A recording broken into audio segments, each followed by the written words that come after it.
Então, o meu caso clínico hoje traz uma questão para vocês, que é a seguinte: teria o pertencimento alguma consequência nos níveis de ansiedade?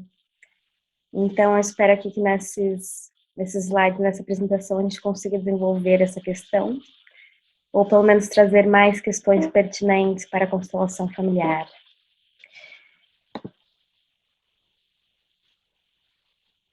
Então, a minha voluntária era do sexo feminino, estava em torno dos seus 20 anos, e apresentava um índice muito severo de ansiedade. A gente fez um total de 8 consultas, em média, com uma duração média de 1h15, e a gente começou no dia 29 de junho e fomos até o dia 7 de novembro. Então, antes de começar o processo psicoterapêutico, todos os nossos voluntários fizeram um teste. Então, esses são os resultados desse pré-teste, da minha voluntária. É importante trazer aqui que cada uma dessas variáveis tem um nível normal que é diferente. Então, o que a gente trabalhou durante esse processo foi a ansiedade, porque estava num nível muito acima do nível normal, então apresentando uma ansiedade muito severa. Tiveram algumas intervenções que foram as mais significativas durante o nosso processo, e entre elas, então, a psicoeducação, que a Kátia já trouxe também aqui na apresentação, mas que foi muito, muito valiosa e muito sincera da nossa parte, porque a minha voluntária era mesmo muito interessada pelos assuntos que estavam sendo tratados, pelos conflitos ou pela necessidade de resolução mesmo, dentro do seu próprio processo. Então, muitas vezes ela me pedia estudos, pedia leituras, e houve uma troca, assim, mesmo muito boa, facilitando mesmo a nossa comunicação e também o processo. A mudança de Gestalt foi a intervenção que a gente usou em quase todos os atendimentos.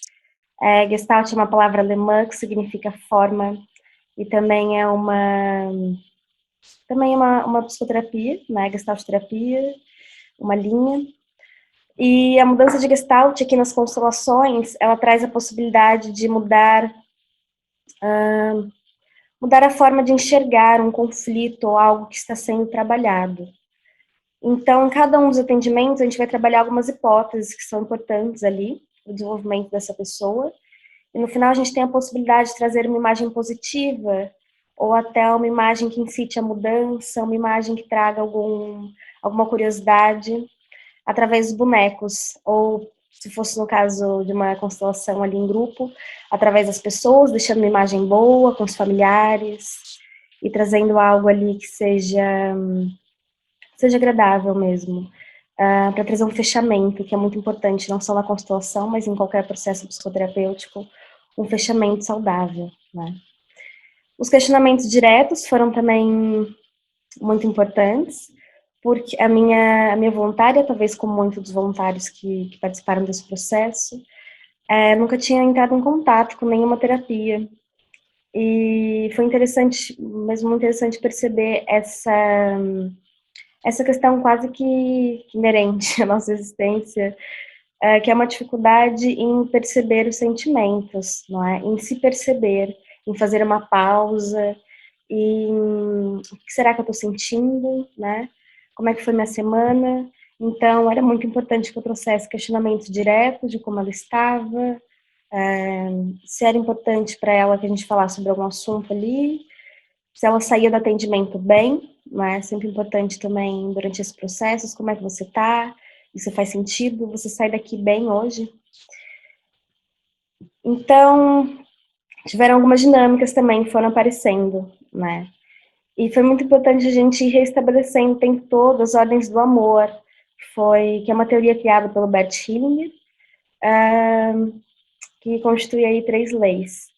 E entre elas a lei do pertencimento, que traz aí que todo ser humano tem o direito de pertencer, independente do papel que ele exerce ali naquele sistema familiar, da existência dessa pessoa, mas ela tem o direito de pertencer a essa família, mesmo que ela não tenha sido tão boa para algumas outras pessoas, ou que ela não tenha feito sempre coisas muito boas, e mesmo que ela não corresponda com os valores, não é? Então era muito importante sempre a gente voltar nesse lugar de que ela tinha o direito de pertencer, e que foi uma variável muito importante para a gente ir percebendo esses níveis de ansiedade e a diminuição deles. Logo no primeiro atendimento, a minha voluntária trouxe que ela sentia dores na barriga e trouxe ela ainda a verbalizar que achava que tinha alguma relação com nervosismo. Então, ela sentia um incômodo, desconforto na barriga e dores. Isso foi diminuindo durante os nossos atendimentos. E eu lembro de ir perguntando, e até que no último atendimento ela falou que já não sente dores. Então, foi muito interessante essa esquematização do nosso corpo falando conosco, não é? Que é um processo ali emocional, que é também neurológico, que é endócrino, e até que o nosso corpo se manifesta quando a gente não ouve todos esses âmbitos da nossa existência. Então, alienação parental. A alienação parental foi um tema bem delicado, é um tema delicado, porque fala mesmo de forma muito real como estão acontecendo as coisas dentro da nossa casa. E foi muito interessante eu trazer isso para ela, porque era um termo que ela nunca tinha ouvido falar, o que era alienação parental. E consiste, então, nos nossos cuidadores, pode ser o pai, a mãe, os pais ou mães ou avós, falarem mal um dos outros, de forma direta ou indireta. E é claro que isso afeta a pessoa que está ali no meio dessa relação, no caso da minha voluntária, não é? A filha. E não é nada harmonioso, e traz conflitos, não é? E é como se estivessem falando mal de uma parte dela, porque esses pais são partes dela, não é?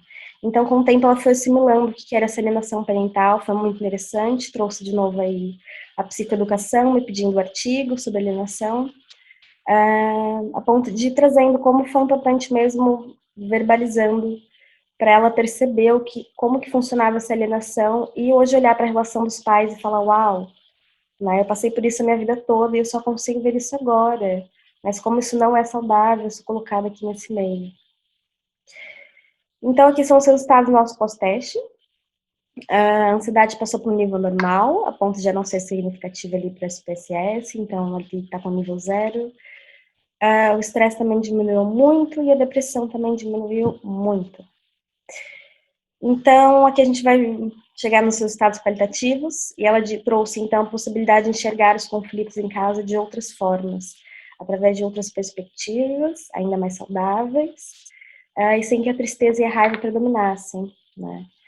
Também o reconhecimento da capacidade de quebrar ciclos, de refazer a história, que é uma das coisas mais preciosas, pelo menos do meu ponto de vista muito pessoal, de qualquer processo psicoterapêutico, que é tomar posse, não é? E se apropriar da nossa história. E o alívio, por finalmente sentir que pertencia àquele sistema, o direito de pertencer. Então, aqui algumas palavras da minha voluntária. Começo dizendo que esse processo psicoterapêutico foi uma experiência incrível. Na minha vida, as minhas expectativas eram grandes antes de começarmos, e o resultado superou essas expectativas. As sessões clarearam assuntos que eu antes não dava devida atenção, me proporcionando leveza interna, paz comigo mesma e me auxiliando a equilibrar a minha ansiedade, a principal variável que tratamos no processo. Além disso, houveram mudanças de atitudes que transpareceram aos outros que não estavam em terapia. Agradeço a Paulo pela oportunidade, por fazer tão bem o seu trabalho e a todos que me proporcionaram essa experiência. Eu sou muito grata.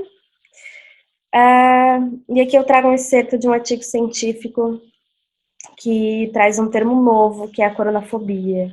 Então, esse foi um artigo feito nos Estados Unidos, que teve aí uma amostra de 453 pessoas, e que vai trazer aí uma questão muito interessante nesse momento atual, com relação à Covid, e que traz, então, esse medo de adoecer. E talvez essa relação de, será que o medo é só o medo de adoecer e de pegar o vírus, né? Ou será que tem também uma relação muito forte com como a gente está emocionalmente, né? Como estão os nossos níveis de ansiedade, nosso estresse, a nossa depressão, nossos níveis de depressão, nesses tempos. E trazendo, então, essa conexão também com a somatização. Então, esse trecho traz aqui uma investigação sobre a coronafobia, revelou que os indivíduos receosos e ansiosos acerca da Covid-19, tendem a experimentar um conjunto coerente de sintomas agradáveis e fisiológicos, que são desencadeados por pensamentos ou informações associadas a essa doença infecciosa. Então, trazendo novamente a importância e essa conexão que é o corpo, mente, alma, né? E de como os nossos pensamentos, ou mesmo as informações que chegavam em nós durante esse período e continuam a chegar, afetam a nossa saúde física. E, por fim, trazendo essa conexão de que esse tratamento todo, como é voluntário, foi feito durante a pandemia. Então, o que eu mais gostei nesse processo foi a possibilidade de experienciar na prática, não é, o que os artigos científicos e o que a psicologia enquanto ciência já trazia, a respeito da saúde mental. E também, como em muitas poucas sessões, foram 8 atendimentos, a minha voluntária já estava muito esperançosa e com outra energia para coexistir no seu sistema, porque chegou mesmo com uma dificuldade existencial e com raiva, porque o não pertencimento traz tudo isso, traz um pouco de raiva, né? A gente quer pertencer a alguma coisa, e a gente quer muito pertencer à nossa família.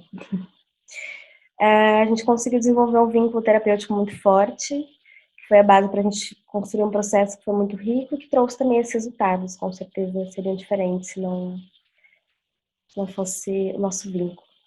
Então é isso, sou muito grata, agradeço por todos vocês que estão aqui me assistindo, todos os meus mestres e professores, esses que estão aí, todos os outros que passam por nós e que passaram por mim. E é isso, deixo aqui essa questão, então. E também essa, talvez um pouco da questão do que é ciência, não é? Diante desses resultados tão lindos que todos vão apresentar aqui para vocês hoje.